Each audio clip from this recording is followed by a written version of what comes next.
There is so much in life to be thankful for. But why is it that you think that some people have such a hard time to recognize the blessings they have in their life? Well, I'm Dr. Joel Feeman, and today I want to talk with you about developing a habit of having a thankful heart of gratitude.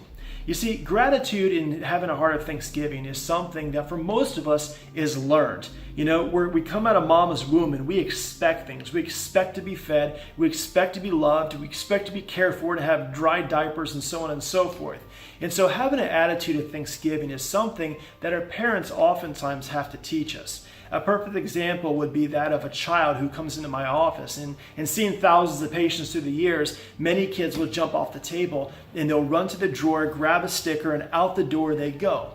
But in the same sense, many of our kids, especially our Amish patients I've noticed, their parents will not allow them to just run to the drawer and grab a sticker. They first must wait for the invitation. Would you like a sticker? So sometimes they're so cute in how they'll just stand there until I offer the invitation. But once they receive that gift, that sticker, oftentimes the parents will look at them, and then the kid, if they don't say anything, the parent will nudge them, so to speak, and say, "Now what do you say?" And the kid will look up at me and say, "Thank you." But why is it that we need that nudge? Why is it that we're born with this ungrateful heart, so to speak, in many circumstances? Well, having an attitude of gratitude, is something that has to be developed in most cases. And it can be certainly difficult sometimes to establish new habits. But in the same sense, how worth it and impactful can it be? How can it impact our health? How can it impact our state of happiness and well-being? Well, I want to give you a scenario of two different people just for illustrative purposes. One person, let's say, is Sadie, and Sadie's a 35-year-old female. On the other hand, we have Mary, let's say, who's 74 years of age. Now, Sadie, she has a great husband who loves her dearly, has a great job, provided for them in a way that they have a really nice, admirable house in a nice neighborhood. She has 4 kids. Their kids get great grades. They go to private school. Everything would appear to be great in the life of Sadie. With the other hand, we have Mary, and Mary, is 74 years of age, who's laden with arthritis, severe arthritis. She just lost her husband a year ago, let's say. She lives in a bad part of the neighborhood, and although her kids love her, her kids got married and moved away for their careers, and now they're hours apart, so she lives by herself.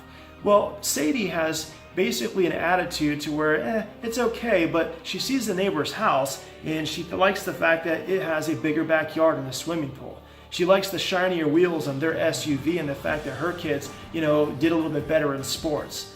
On the other hand, we have Mary, who has an attitude of gratitude, and people love to call her up just because they know they're going to have a genuine conversation.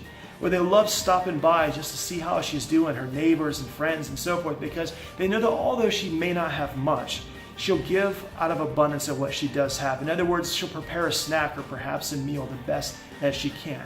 So what's the difference?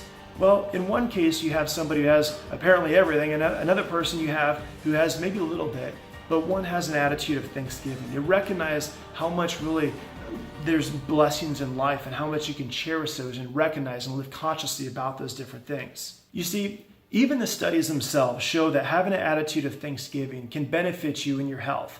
It shows that you can have a higher immunity, better resilience, you can have better relationships, and even a greater state of happiness and joy in your life. So because of that, I want to give you some little tips and tricks of something that perhaps you can start doing even today when it comes to developing a greater, strong sense of gratitude and thanksgiving to be able to have this habit that's not only developing but impacting your life. The first thing that you can do is, if you don't already, every night before you go to bed, let's say for the next 30 days, just to see how your life is impacted. Take out a sheet of paper or go buy a little notepad or a journal from a local bookstore and write down things that you're thankful for. You see, some people will write down the essentials. I'm thankful for my house and my cars and my husband and so on.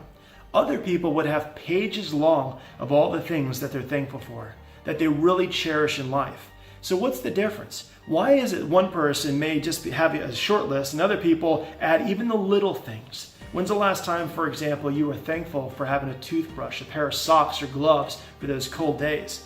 When's the last time you thanked God for a cup of coffee, or maybe the fact that you have a good friend that you can call at any time of the day if you were to need them?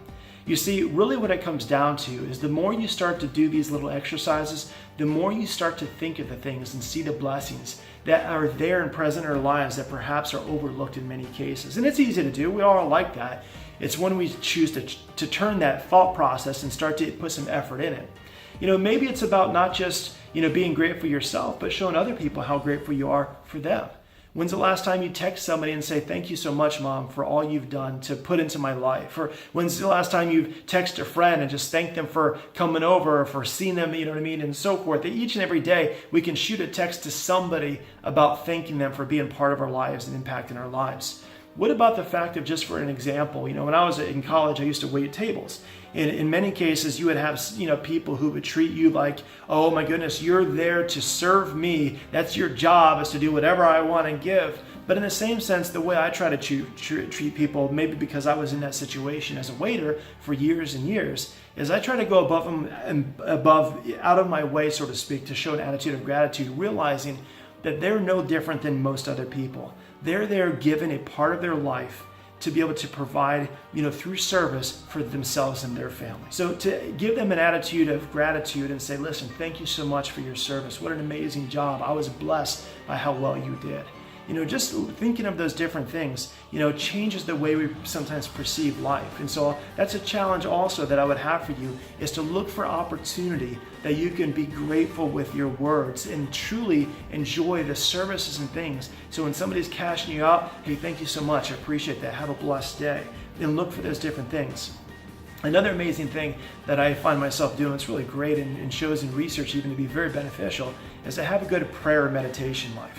Many times in the mornings, I'll get up early and go for what I would consider just a prayer walk for myself, not just for exercise of the body, but even for my mental and emotional and spiritual state.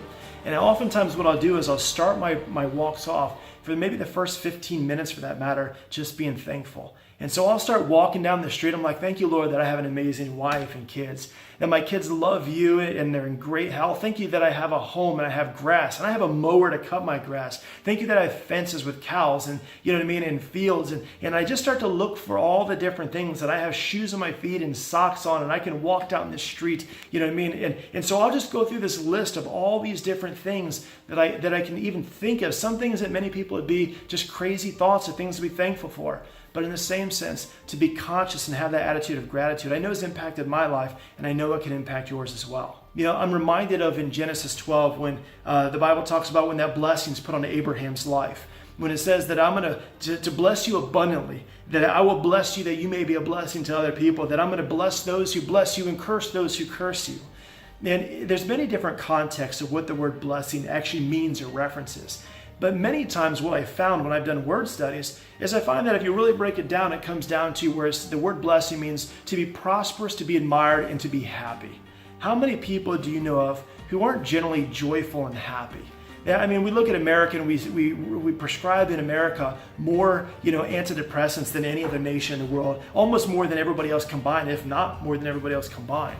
Many times when people think prosperity, I want prosperity, right? Because I want a lot of money. But prosperity comes in many different ways. Prosperity of relationship and emotional, mental state of health and so on, you understand. But see, for myself, when I started thinking about that blessing as far as to be admired, to be, to be happy, to be, prosperous, I think of what the opposite of prosperity and to be admirable would be looking like. And to me, that would come out to be somebody who's in poverty. You see, and the difference that I found as I just look at words and I try to dissect them apart is I find that oftentimes poverty talks about a condition of self. In other words, some people are poverty-minded in terms of, mentally, emotionally, even, financially. It's all about self. This is where I am. This is what I don't have. This is what I want, but this is what I can't have, and so on and so forth.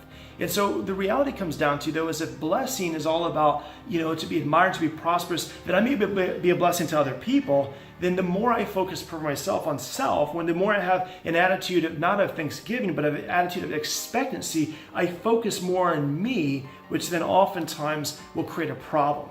And so whatever that's worth, it's just something that was on my mind. And so we want to make sure that as much as we can, develop those habits that will have the greatest impact in your life.